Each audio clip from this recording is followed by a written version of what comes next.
How are we doing this afternoon, folks?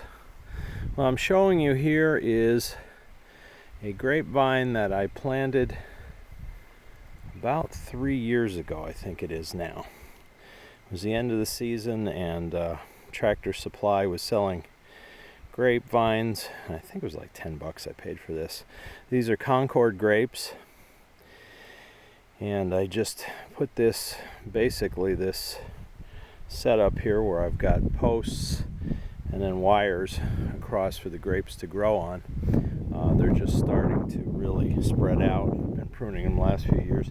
This is the first year I've had fruit on. And as you can see, the yield isn't bad. It was a little dry this year. And also, as you can see, all the leaves are dead because we've had frost here the last 2 nights.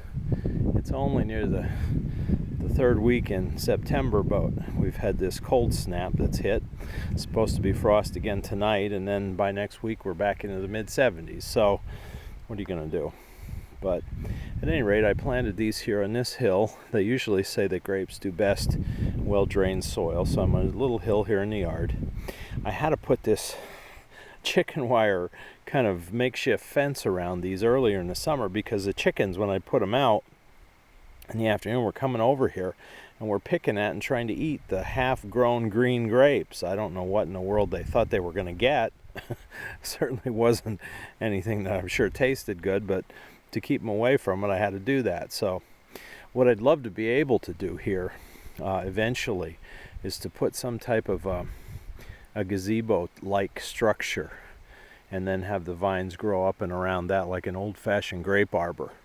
My other grandmother, not the one from this farm, but from the other side of the family, on her farm had one, and I still remember it as a kid. You could go and sit underneath it in the summertime, and it had shade, and then the grapes would just grow. They'd be hanging down from the top, and I'd love to be able to do that with this. It might take several years to get to that place, but that'd make a nice addition here into the yard, and if I could have these Concord grapes growing like this all the time, that'd be great. As you can see, the clusters are quite a bit larger than the wild fox grapes that you already saw in the reports I gave. And so I'm hoping that these will do well here.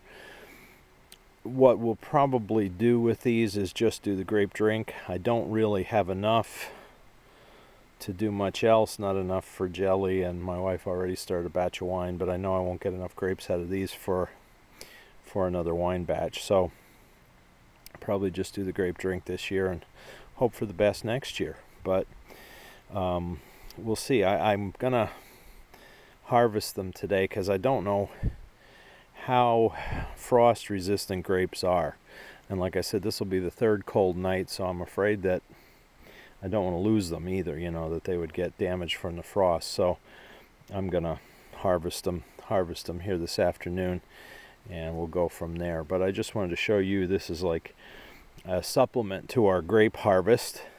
All the wild grapes have been processed, and we're going to do with them what we're going to do with them. And now we're looking at these domesticated grapes. So we'll see how they turn out for us, and I'll keep you posted. So thank you for watching.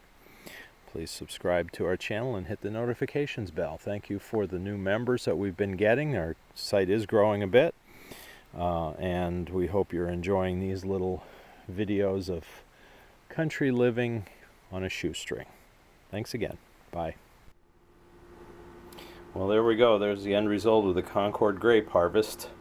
You saw the clusters that I was going to pick yesterday, so I did. And we decided there was only enough there to do grape drink, so that's what we did. We did a batch of grape drink, 7 quarts. I'll be curious to see how this tastes compared to the wild fox grapes. So we'll see what happens. We'll let those sit for a few weeks and let them fully, you know, mix up the flavor permeate the liquid, and we'll see what happens, see how good it tastes, and we'll find out from there if that's the way we want to go in the future.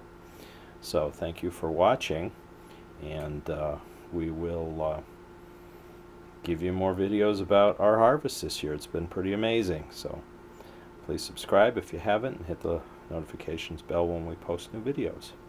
country living on a shoestring.